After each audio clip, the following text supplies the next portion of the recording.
भैया आपका नाम क्या है? मेरा नाम रोहित कुमार हुआ। और आप दिल्ली में ही रहते हैं क्या? हाँ बिल्कुल, मैं दिल्ली में ही रहता हूँ। अच्छा, तो दिल्ली में मतलब जॉब करते हैं या घूमने के पर्पज़ से आए हैं? नहीं, मैं यहाँ पे खुद का बिजनेस इस्टेब्लिश है, जो मैं कोचिंग सेंटर चलाता हूँ। उसको एक जस्ट लाइक बिजनेस के रूप तो नहीं दे सकते हैं हम। हाँ, बट मतलब अपना मतलब स्वरोजगार का साधन अपना पैसा है। ये दिल्ली में ही है? हाँ, दिल्ली में। अच्छा, तो अभी जो ये बंगाल में एक लेडीज़ डॉक्टर के साथ हुआ, आपको पता होगा शायद, उसको रेप करके उसके बाद मार के फेंक दिया गया।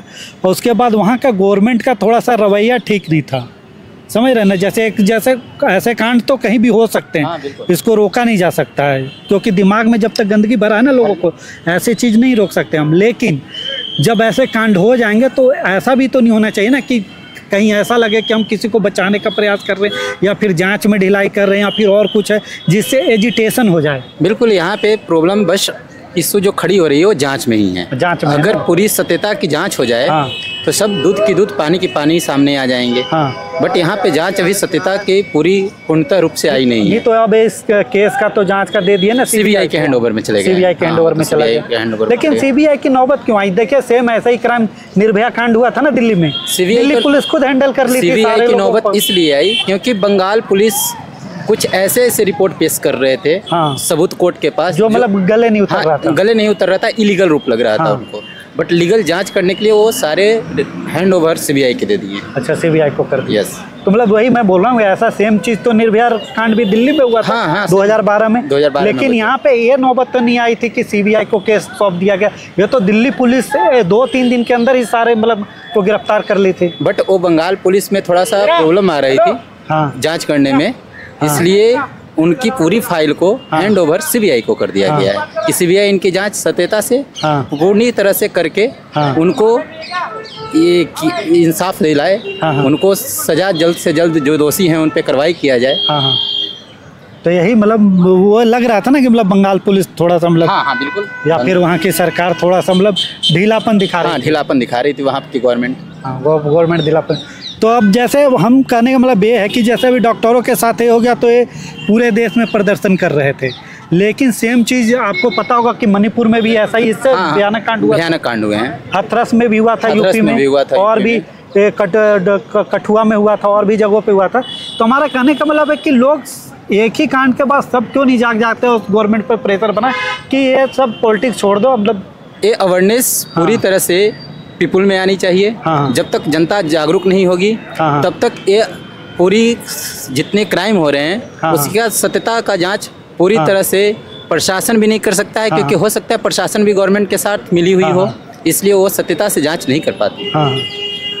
तो यही मतलब करेंगे, मतलब है कि ये मतलब गवर्नमेंट का थोड़ा सा फेलियर है। हाँ, गवर्नमेंट तो यहाँ पे फेलियर है, बंगाल गवर्नमेंट भी फेलियर है। अब लोग सोशल मीडिया पे ऐसे भी कमेंट कर रहे हैं कि बोल रहे हैं कि हमें सऊदी अरब के जैसा कानून चाहिए, ईरान के जैसा कानून चाहिए, चाइना के जैसा कानून चाहिए कि मतलब तुरंत फैसला ऑन द स्पॉट कर दिया जाए, जैसे वहाँ पे होता है ना। वो तो अलग चीज़ है कि सऊदी अरब हमारा कंट्री नहीं है। बट हम अभी जिस कंट्री में रह रहे हैं उस कंट्री का जो हमारा कानून है उसका पालन करते हुए सत्यता की जांच की जाए। नहीं, अभी भी जो सजा है बहुत सख्त सजा, पोस्को एक्ट लागू होता है और भी दुनिया भर की चेंज हो गया था ना निर्भया कांड के बाद। बिल्कुल। तो सजा तो है प्रॉपर, लेकिन जांच का विषय है ना ये। जांच का विषय है, जांच हो रही है, तुरंत सत्यता की जांच कर दी जाएगी। ये पूरे देश भी देखेंगे कि दोषी कौन है। हमारा कहने का मतलब है कि जब ऐसे कांड होता है तो लोगों को, सभी लोगों को मतलब जागरूक होकर और इस पे आवाज उठाना चाहिए। जो ऐसा नहीं होता, डॉक्टर मामलों में तो खुद कर रहे हैं अपना, लेकिन सारी पब्लिक तो इनका साथ नहीं दे रही। इस जगह पे पूरे पब्लिक को मणिपुर में जब हुआ था, जब करगिल का वो हीरो की वाइफ थी और उसके साथ वैसा हो गया था, तो उस समय भी पूरे देश को खड़ा हो जाना चाहिए था। पूरी देश को एकजुटता के साथ रोड पे आकर के गवर्नमेंट से बोलना चाहिए था कि हमें पूरी देश में जितने क्राइम हो रहे उसके पीछे इंसाफ दिया जाए, उसकी जल्दी से जल्दी जो कार्रवाई होती है, जो क्राइम करने वाले उन पे कार्रवाई की जाए, और परिवार में भी ऐसा शिक्षा का माहौल बनाया जाए जिसमें लोग अवेयर हों। ऐसे गलत काम ना करें परिवार में एक दूसरे के साथ, क्योंकि अब गवर्नमेंट हर एक बंदे के पीछे पुलिस तो तैनात कर नहीं सकती। बिल्कुल नहीं कर सकती। समाज को भी तो बदलना है ना। बिल्कुल, समाज को समाज तब बदलेगा जब परिवार से जुड़ा हो, जब संस्कार उनको सही रूप में दिया जाए, तब ये अवेयरनेस खुद ब खुद हर फैमिली में भी जग जाएंगे। और मतलब महिलाओं का सम्मान करना सिखाएं, मतलब स्टार्टिंग तो घर से ही होना चाहिए। स्टार्टिंग तो घर से ही होती है। हर माँ बहन अपनी माँ बहन जैसी ही रोड पे भी जो चलती अपने बहन के लिए भाई बनते हैं और दूसरे के बहन के लिए कुत्ता ना बने, मतलब कहने का मतलब ऐसा कभी ना हो। कभी भी नीच सोच नहीं रखना चाहिए किसी भी इंसान के लिए, किसी औरत के लिए, किसी बहन के लिए। ऐसी कभी भी दिव्य जो दृष्टि है वो कभी भी हीन भावना की नहीं होनी चाहिए। तो आप अच्छा, अब एक नेशनल पॉलिटिक्स पे आते हैं। अभी जो पीछे 10 साल से मोदी गवर्नमेंट का जो काम चल रहा है उससे आप कितना संतुष्ट हैं? मैं उनकी गवर्नमेंट से अप्रोक्सीमेटली 70% ही संतुष्ट हूँ। अच्छा, 70%। हाँ। तो 30% में मतलब आप कहाँ मतलब संतुष्ट दिख रहे हैं, जैसे तो लग रहा है कि वो काम नहीं कर पा रहे? जैसे यहाँ पे यूथ की जॉब की कमी है। हाँ। जो कि युवा अपने प्रिपरेशन को रेडी रखे हैं, बट वो इंतजार करते हैं वैकेंसी का। हाँ। वैकेंसी अगर आती भी है, एग्ज़ाम होती भी है, तो उस एग्ज़ाम में कहीं पेपर लीक, कहीं कुछ और मामला सुनने को मिलता है। हाँ। जस्ट लाइक एग्जाम्पल आप नीट का देख सकते हैं। नीट का देख सकते हैं। नीट ने तो इकट्ठे 2-3 एग्जाम कैंसिल किए थे। बिल्कुल किए हैं वो। हाँ। और अभी तो जैसे अब यूपीएसआई का जो पहले जो पेपर लीक हो गया था उसका फिर से वैकेंसी आ गया है। हाँ, फिर से वैकेंसी आई है। हाँ। फिर से अगर एग्ज़ाम होते हैं, अगर पूर्ण तरह से एग्ज़ाम सही से हो जाए तो बहुत अच्छी बात है। हाँ, मतलब अब तो दिक्कत यही है ना कि एग्जाम ही सही से नहीं हो पाता। हाँ, एग्जाम ही सही से नहीं हो पाते हैं। जब नीट जैसी एग्जाम लीक हो जाते हैं। हाँ। तो आप सोच सकते हैं। नीट क्या, आप यूपीएससी का देख लीजिए। यूपीएससी का मामला पूजा खेड़कर वाला आपको पता होगा। हाँ, बिल्कुल पता। उन्होंने फर्जी अपना सर्टिफिकेट लगा के और वो पूरा ज्वाइन कर लिया और यूपीएससी सो रही थी ना, एक तरह से। बिल्कुल एक तरह से सो ही रहे थे। ये तो कांड बाद में खुला ना। और बहुत सारे ऐसे भी मामले दिखे कि जो आईएएस अफसर के बच्चे हैं या फिर बड़े अफसर के बच्चे, वो भी मतलब अपना मतलब विकलांगता प्रमाण पत्र या फिर क्या बोलते हैं प्रमाण पत्र बना के फर्जी तरह से वो सारे कागजात देख करके मतलब वो मतलब बना रहे हैं जिसकी जरूरत नहीं है, जिसकी जरूरत नहीं है। हाँ। तो जस्ट लाइक उनको इलीगल ही है ना, इलीगल है, जिसका जरूरत ही नहीं है तो इलीगल ही है। तो ये पूजा खेट करके मामले से तो सारे चीज उजागर हुए धीरे धीरे। हाँ, धीरे धीरे उजागर हुए हैं। अगर जहाँ गलत होंगे वहाँ उजागर तो होंगे ही होंगे। और ये अभी हाल फिलहाल में आपको याद होगा यहाँ राजेंद्र नगर में तीन बच्चों की मौत हो गई थी जो बारिश के अंडर। तो फिर बाद में वहाँ पे दृष्टि आईएएस के जो मतलब संस्थापक थे शायद विकास दिव्यकीर्ति, उन्होंने पैसे की घोषणा की थी, हम सभी बच्चों को 10-10 लाख रुपया मुआवजा देंगे। तो मतलब ये मुआवजा देने से मतलब मामला शांत, जबकि उनका कोई इन्वॉल्वमेंट नहीं था, वो उनका कोचिंग सेंटर भी नहीं था, वो दूसरा कोचिंग सेंटर था। हो सकता है उनका मानसिकता हो कि मुआवजा की अगर बात कहें तो ये मामला जो अभी लोग उनको टारगेट कर रहे थे ना कि ये बहुत इथिक्स पे बात करते हैं, बहुत नैतिकता की बात करते हैं, और इतना बड़ा कांड हो गया और हमारे साथ नहीं आए। अवध ओझा को बोल रहे थे, विकास दिव्यकीर्ति को बोल रहे, जबकि ये उनके इंस्टीट्यूट में नहीं हुआ था। ये तो कांड दूसरे इंस्टीट्यूट में हुआ था। उसका नाम नहीं याद है, लेकिन इंस्टीट्यूट वो दूसरा था। फिर भी टारगेट इनको किया जा रहा था। बट वहाँ पे बोले हैं कि 10-10 लाख रुपए देंगे। हाँ, वो तो देने के लिए अपने तरफ से घोषणा किए हैं वो। हाँ, अब देखिए क्या होते हैं। अच्छा। मुझे तो अभी तक पता भी नहीं कि दिए हैं कि नहीं दिए हैं। अच्छा, तो आप जैसे आप बता रहे थे कि आप मतलब बिहार के रहने वाले हैं। हाँ, बिल्कुल। तो बिहार के पॉलिटिक्स में आपको क्या लग रहा है कि अभी अगले साल चुनाव भी होगा? हाँ, बिहार में इस बार बिहार के पॉलिटिक्स में बिल्कुल इस बार बदलाव नेसेसरी देखने को मिलेगा। तो बदलाव किधर होगा? मतलब अभी तो नीतीश कुमार है मुख्यमंत्री, नहीं, उसके बाद कौन? नीतीश कुमार बिहार में अभी फेलियर मुख्यमंत्री के तौर पे आ रहे हैं।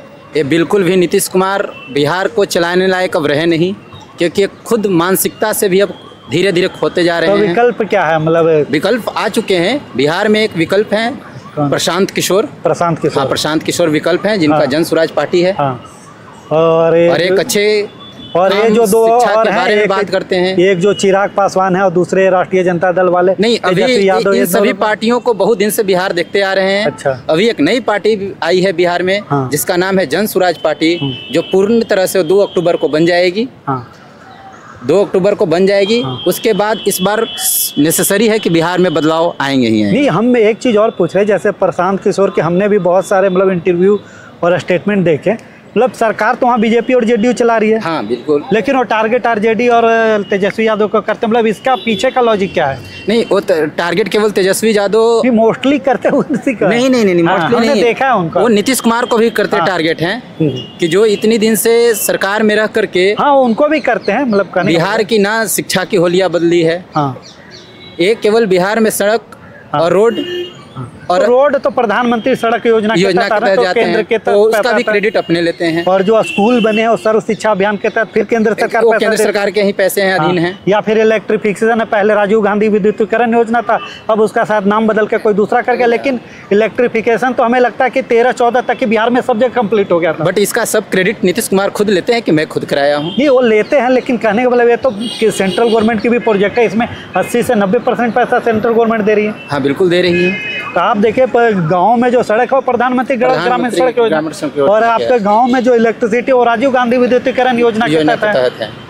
तो फिर राज्य सरकार अपने लेवल पे क्या कर रही है? वो क्रियान्वयन सही तरीके से वो 3 योजनाओं को करवा पाई, इसका हम उनको श्रेय दे सकते हैं, लेकिन और भी चीज तो करना है, वहाँ के बाद रुकना तो और तो कुछ चीज कर नहीं पा रहे हैं। हाँ। बस केवल इधर से इस पार्टी से उस पार्टी, उस पार्टी से उस पार्टी अपने चेयर को बचा रहे हैं। वो केवल 10 साल में अगर देखा जाए तो कभी इधर कभी उधर, वो पूरा टाइम वेस्ट किए, टाइम वेस्ट कर रहे हैं जनता के वोट को। वोट इनको कर रही है, मर्ज किसी और में कर जा रहे हैं।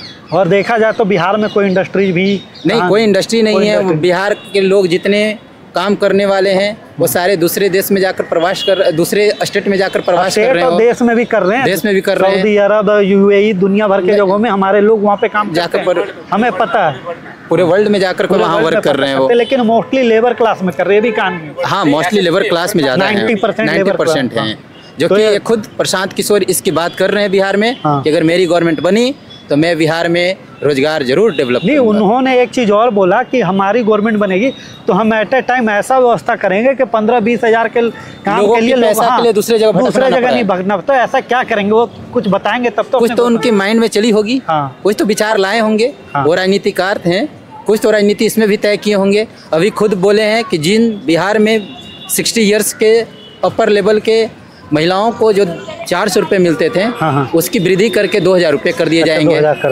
1 से लेकर के 15 एज तक के बच्चों को प्राइवेट स्कूल में उनका दाखिला भी करवाएंगे। इसका भी वो जिक्र किए हैं।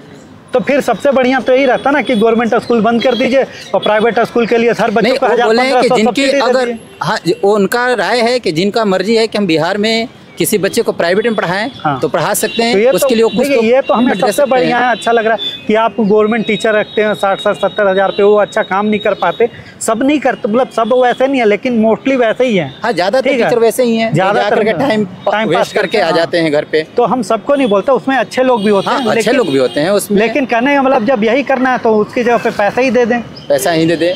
जब बच्चों के नाम पे डायरेक्ट, वो भी बच्चों को मतलब स्कूल को पे किया जाए कि बच्चा 80 स्कूल में जा रहा है, उस स्कूल को डायरेक्ट 1000 रुपये 1500 रुपये पे कर दिया जाए। ये अच्छी एक व्यवस्था बता रहे हैं, व्यवस्था सही रहेगा ना, ये अच्छी रहेगी क्योंकि आज के डेट में हर कोई पढ़ा लिखा थोड़ा सा जो पैसा कमा रहा है वो अपने बच्चों को गवर्नमेंट स्कूल में नहीं पढ़ाना चाह रहे, क्योंकि वहाँ पे वो देख रहा है कि शिक्षा अच्छे ढंग से नहीं मिल पा रहे हैं, उस लेवल पे एजुकेशन लेवल नहीं मिल पा रहे हैं। भवन तो बढ़िया बन चुका स्कूलों का, वो तो, लेकिन शिक्षा व्यवस्था अंदर का तो सुधरा ही नहीं ना। अंदर का सुधरा नहीं है। बस ऊपर का दिखावा है, ऊपर का दिखावा। बिल्डिंग खाली, हाँ बिल्डिंग शानदार है। स्कूल मतलब हर गांव में, बिहार में हर जगह देखिए भ्रष्टाचारी है। कोई ऐसा वर्क नहीं है जहाँ पर भ्रष्टाचार नहीं है। कोई काम करवाना है तो आपको काम करवाने के लिए वहाँ बिहार में अभी कुछ ऐसे कर्मचारी हैं जो पैसा मांगते हैं।